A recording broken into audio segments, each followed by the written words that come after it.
Ex ospedali allertati per il loro preutilizzo negli ultimi mesi di emergenza Covid-19, prontamente adattati per l'accoglienza dei profughi appena giunti in Veneto dall'Ucraina. 100 posti all'ospedale di Noale, a cui si riferiscono le immagini, e a disposizione degli arrivi nelle province di Venezia, Padova e Rovigo.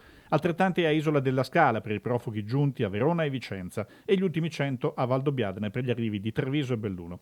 Il piano di soccorsi di prima accoglienza temporanea predisposto dalla Regione Veneto viene attuato intanto con 3 hub strutturati per garantire loro le prime visite mediche, screening, vaccinazioni e ogni trattamento sanitario necessario, compresa naturalmente l'assistenza psicologica.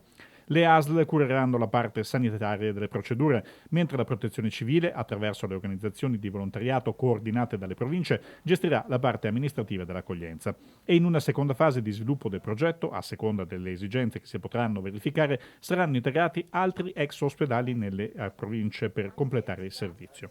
I profughi arrivano con flussi non sempre controllabili, maggior parte di donne e bambini, per lo più sani. Più passano i giorni e più si alzano le probabilità che i prossimi arrivi riguardino persone in maggiore difficoltà dopo oltre 2 settimane di stenti e tensioni dovute al conflitto in corso. Il presidente veneto Zaia funge da commissario per l'emergenza profughi. Le prefetture hanno comunicato 2.975 arrivi di cittadini ucraini in Veneto a venerdì 11 marzo, la maggior parte dei quali, 948, sono concentrati in provincia di Treviso.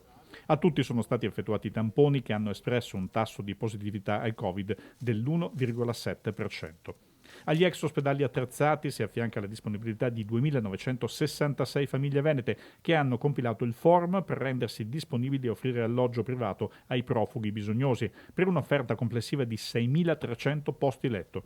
Oltre 2.000 versamenti al conto corrente intestato alla Regione Veneto hanno permesso infine di raccogliere più di 315.000 euro con la causale Sostegno Emergenza Ucraina.